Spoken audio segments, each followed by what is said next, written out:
We've had transphobia, Islamophobia and fatphobia. What's the latest hate speech offence that British people have to make sure they don't commit? Paedophobia. I'm not joking. Probation staff have been told not to use the phrase chemical castration in conversations with paedophiles and sex offenders in case it upsets them. We now have to handle paedophiles with kid gloves, which is a terrible idea because they're kid gloves. They're going to enjoy it. We need to use adult gloves instead. Shabana Mahmood, the British Justice Secretary, announced this week that 20 prisons would trial voluntary chemical castration of sex offenders and paedophiles, and she described the process as providing medication to manage problematic sexual arousal. Problematic! Problematic suggests that it's a source of mild annoyance and is somehow disputable, like there's some argument over whether it's bad or not. No, these are nonces, and we shouldn't be doing chemical castration, we should do comical castration. That's when a clown does it with rusty garden shears, not a voluntary pill schedule and a diversity officer making sure that everyone's using the right pronouns and nobody's rude about the noncing. As soon as language like problematic is used, you know that we're not far from these guys getting their own flag and getting their own day of awareness and identity category on an Arts Council funding form. The whole thing is a smokescreen anyway. Labour have a big headline: we're gonna chemically castrate nonces, look how tough we are. But the real reason they're doing this is to let these nonces out of prison and into the community to free up prison spaces for anticipated riots by British people this summer in case one of our greatest strengths, another Welsh choir boy, slaughters a bunch of kids again. This isn't Labour being tough to keep kids safe. This is Labour letting nonces out to lock up people who want to keep kids safe. Chemical castration is already being piloted in prisons in southwest England, where 34 prisoners a month receive sexual suppression drugs. But do they have to take these drugs? I'm still going with garden shears as the better option. But my concern with this is that once you've given the state power to chemically castrate people they see as problematic sexually, remember they just said problematic, they're going to think they've got the prerogative to cut the nuts off everyone they say is problematic. Some might argue there's a half reasonable point to this. A lot of crime is driven by testosterone, so they'll argue it's socially beneficial to reduce the testosterone of anyone with horrible, aggressive, toxic masculinity. But considering the government is currently arresting people for saying perfectly legal things, like the couple who were arrested after criticising their kid's teacher on WhatsApp, and arrested another man for insulting the terror group Hezbollah, and there's a woman doing 3 years in jail for a tweet. Basically, if the government gets this power, I've got less chance of keeping my genitalia intact than the child of a Hollywood celebrity does, getting dragged to the clinic to become a eunuch so that mummy can look progressive at the Oscars. Nonces are another area where the free market does a much better job than the government in dealing with them.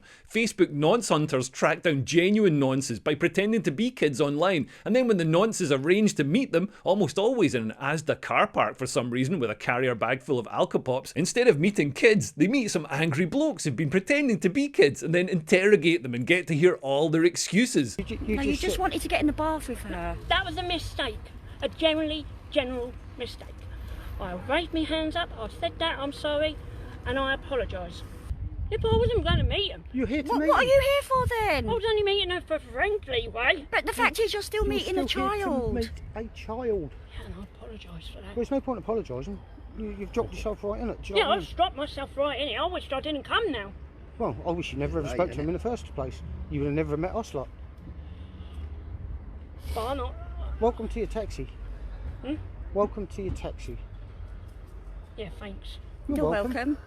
It's been a pleasure. An absolute pleasure. Yeah, No, you stay where you are. no, thanks for this. That's Ruined all right, my it's an holiday. absolute Hang on a pleasure, moment. mate, your holiday, You yeah. ruined Yeah. your own holiday. No, you ruined it. Please, I need. Listen, I don't want. Like, I'm starting to get a bit paid off now. I'm getting paid off at this. You've got Yes, no right to be You've paid got no off. right to be paid off at this. I don't want to be like this. I've never been like this before. So, right, when did Like you... what? Like this. Like what? Scared. Worried. But what are you worried about? Me losing my job.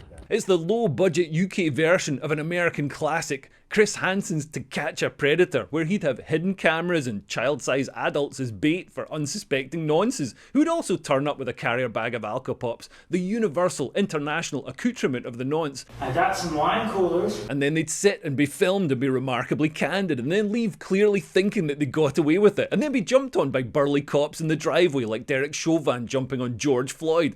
What are you doing here today? Is this some kind of setup or something? I don't want this cookie. I just want to get to the beach. Come here, just 1 second, sir.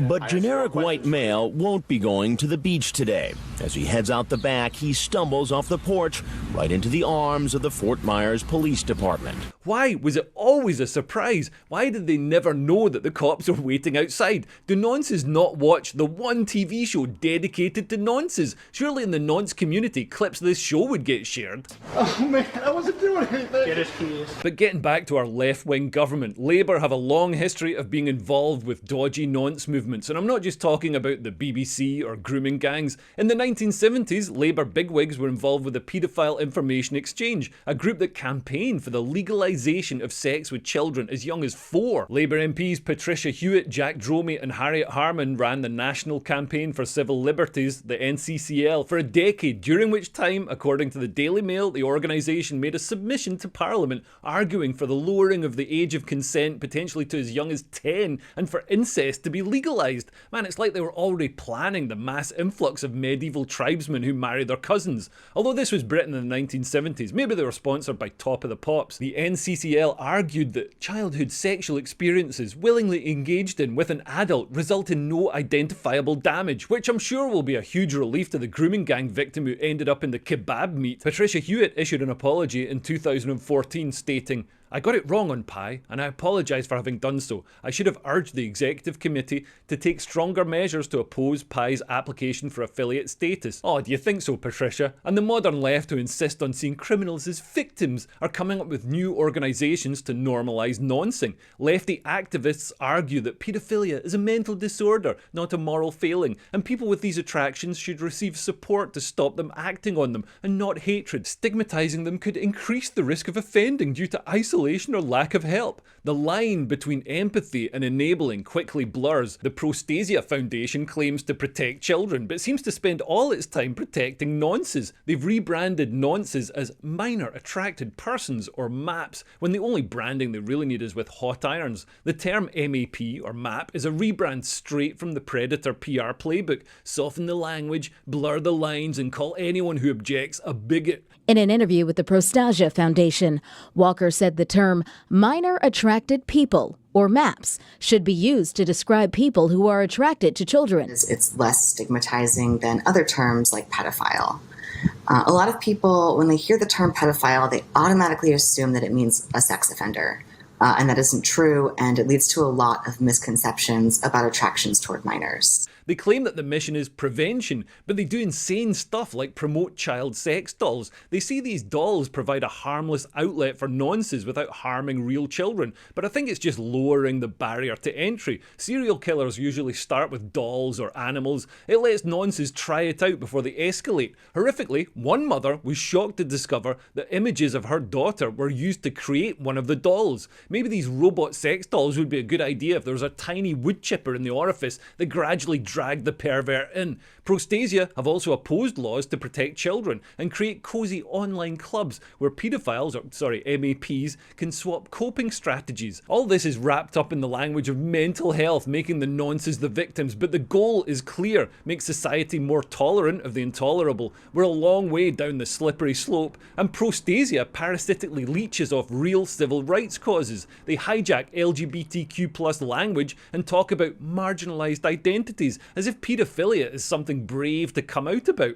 Obviously, having maps try to creep onto the plus at the end of the LGBTQ is incredibly harmful to gay and lesbian people. The maps are trying to hide behind the rainbow while chipping away at moral boundaries that used to be non-negotiable. So no, I do not trust left-wing governments who make excuses for nonces and look the other way while grooming gangs commit horrific crimes to have our children's best interests at heart. Anyway, thanks for listening. Please share this video with your local Labour MP, and if you want to support me making these videos, then you can sign up to my Patreon. There's a link below. Okay, thanks for listening. I've been Leo Kears. Bye. Bye-bye.